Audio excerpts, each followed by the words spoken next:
Is the Torah real or is it parabolic? What should I make of the Torah? This series is going to explore not only how the Torah is real, but the events actually took place in a real understanding, and not only that, how the events that took place are corroborated by historical evidence, scientific evidence, archaeological evidence, and will give you a sense of how these events took place and what we're supposed to understand from them. And next, verse 8, and they heard the sound of Hashem the Lord. Again, Hashem dealing with mankind, the Lord dealing with creation, going through the garden on the day's wind. Now that they were like angels, they were like divine beings, they could actually hear God going through the garden because they were mostly spiritual now. They could see. They were able to see into the spiritual world, so they could hear. Their senses now were attuned to the spiritual, and now they could hear God going through the garden like on the day's wind, in his like a wind going through. And the man and his wife hid from before Hashem the Lord within the garden. Why did they hide? So Hashem the Lord called to man. He said, how is this so to you? How is it that you knew I was coming? Is it not? He doesn't say, where are you? That would have been the word apho. He knows where they are. He's saying, how is it? How is it that you knew I was there, that you knew to hide? And why did you hide? Adam tries to say, I heard the sound of the garden. And I feared. Oh my gosh, there's something new to me. It's a new sensation. I actually can hear God. I'm different than all other animals. Therefore, and now I can hear the Lord going through the garden. Therefore, I must be a spirit. So I'm not the man that God made. I'm a spirit now. So therefore, I have to be amongst the gardens. He was trying to now combine himself back to the physical. He was trying to get himself back amongst the trees, saying, I now want to be amongst physical again. How do I do away with the sin that I did and the repercussions that I caused? God responds, who told you? Is it because you are clever? That from the species of the trees that I commanded you to refrain from eating and you ate anyway? Is that what happened? That you would have, who told you that you would have heard, understood me only because you are clever? It must be you ate from the species of the tree. You would not know that I came to the garden if not for eating from that tree. So the man said, it was the woman that you placed with me. She gave me the tree from the fruit of the tree, and therefore I ate. Right? She is my side. She is my mate. She gave it to me. I have to do what she says. We are one. If she does it, I do it. We're together. Mankind has to be together. That's why you made her from me, and that from me, and therefore I realize that if she does something, I have to do something. We cannot be left alone. I cannot leave her alone to do what I do with her.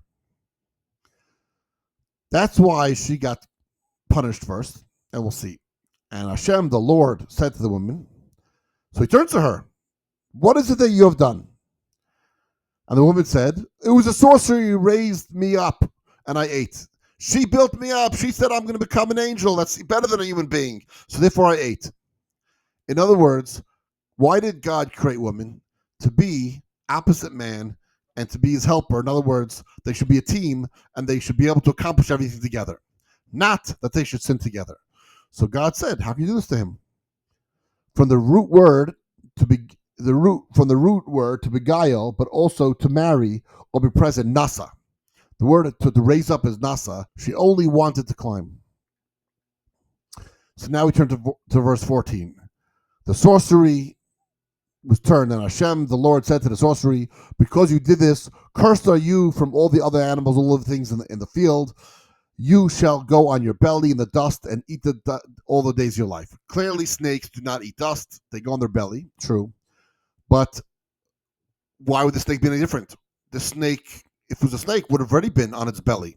So why is God saying the sorcery has to go on his belly? The answer is because now sorcery is attached to the ground. Sorcery was stuck in the dust, as we know from the Talmud. Witches and sorcerers only can do magic when the feet are planted in the ground. The necromancers in Egypt, they could change the groundwater to blood because it's attached to the ground. They can even bring up amphibians that were in the water that was attached to the ground. However, lice that was on mankind, That they could not do.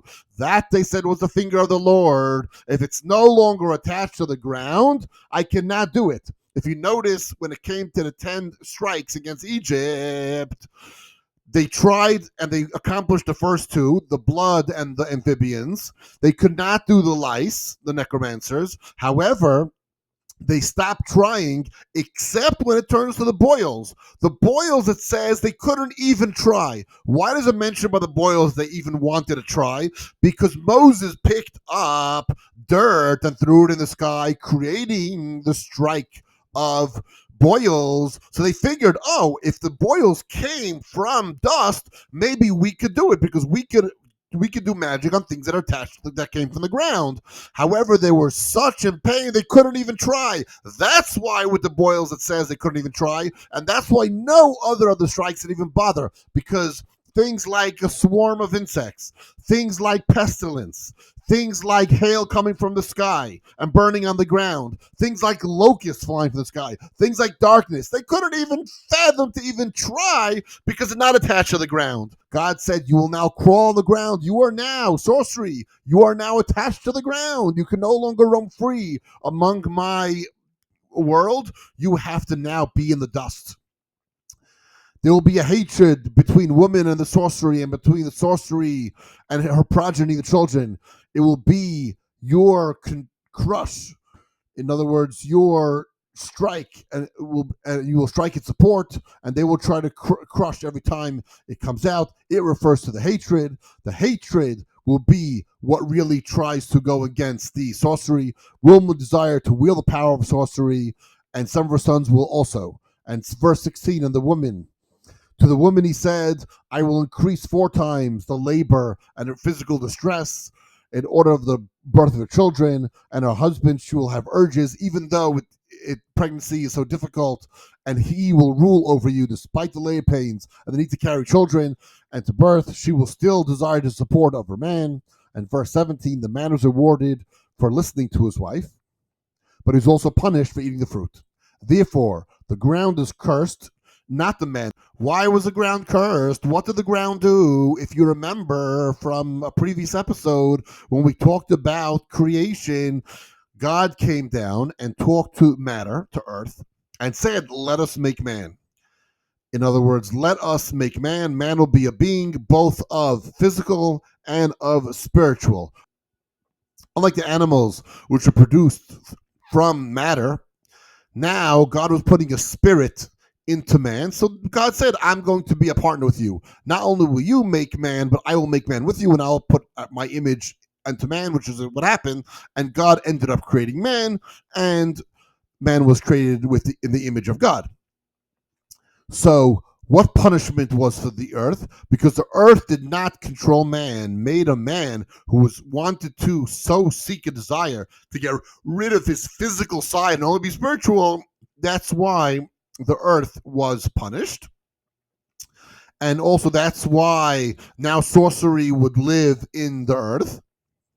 So the earth was punished, and the ground was cursed instead of man, but it would be hard labor for man to produce food. Thorns and thistles or weeds will grow, and man will have to eat from the foliage of the field, lettuce, onions, root vegetables, and by the sweat of your brow you'll make bread, and you were made from dust, and you return to dust. No longer are you immortal. Now you actually will, boishesh, you will wither, you will dry up, and you will die. Finally, and Hashem the Lord made them tunics from skins and clothed them, and they went out among mankind into the world, dressed in skins with the ability to speak, showing that they were different, showing they were upright, intelligent beings, ready to lead mankind and rule over animals. And that is the episode of the Eden Garden.